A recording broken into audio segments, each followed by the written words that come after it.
Hello all, and welcome to my new video on how to go about priming an engine on a generator. For this you'll need a few simple tools. You'll need a ratchet wrench that has a proper spark plug socket on it, a syringe to squirt gas in the chamber, and something to clean off the spark plug with. So let's get to it. The first step is to locate where the spark plug is on your generator. Once you find the spark plug, you'll remove this cap.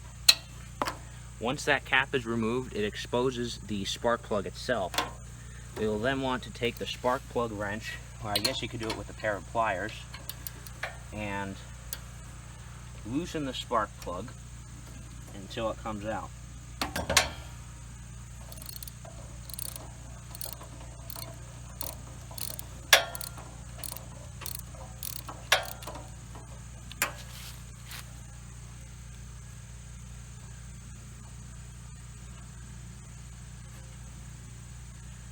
Which can take a little bit of time, as you can see here.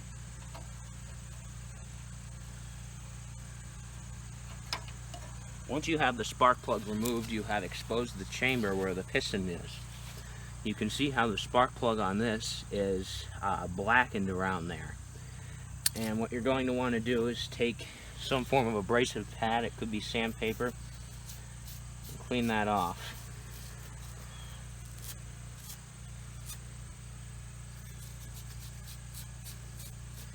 Now you can see it's a little bit more shiny, and you can even try and get in where the spark gap is. The next step now is to locate a source of gas, and for this it's where the fuel gauge used to be on this generator. So once you expose that source of gas, you can take your syringe, insert it in the source of gas,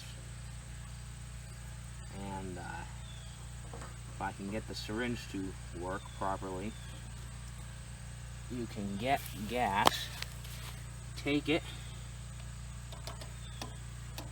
and get as much of it as you can in the chamber where the piston is. Once you've done that, you'll want to pull it through a couple times.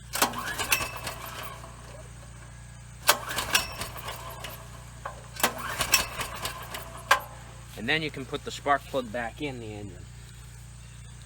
You want to make sure that you don't cross thread this, because that will destroy both the thread on the spark plug and the chamber that you're threading it into.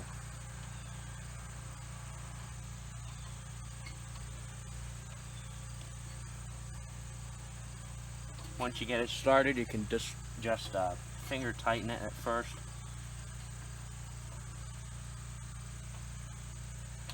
And then take the ratchet wrench on it.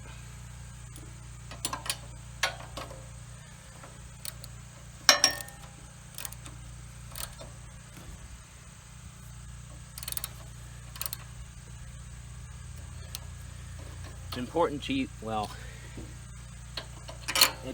to use a spark plug wrench that's specifically designed for this, because it has a foam insert in it that prevents it from ruining the contact on the spark plug. So then you put the cap back on, set everything where it needs to be set, and then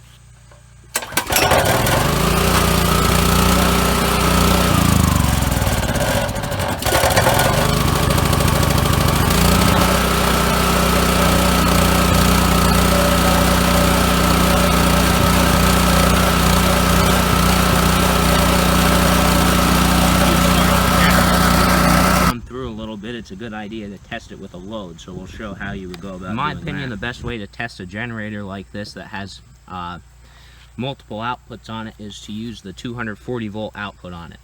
That has two legs of 120, and when you measure across those you get 240.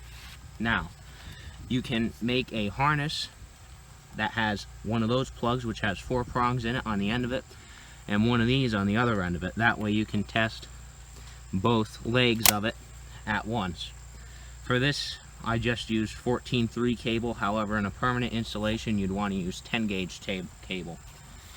And you can really put it through its paces while using this outlet, and you don't have to worry about tripping one of the ground fault issues if you're trying to backfeed power into your house.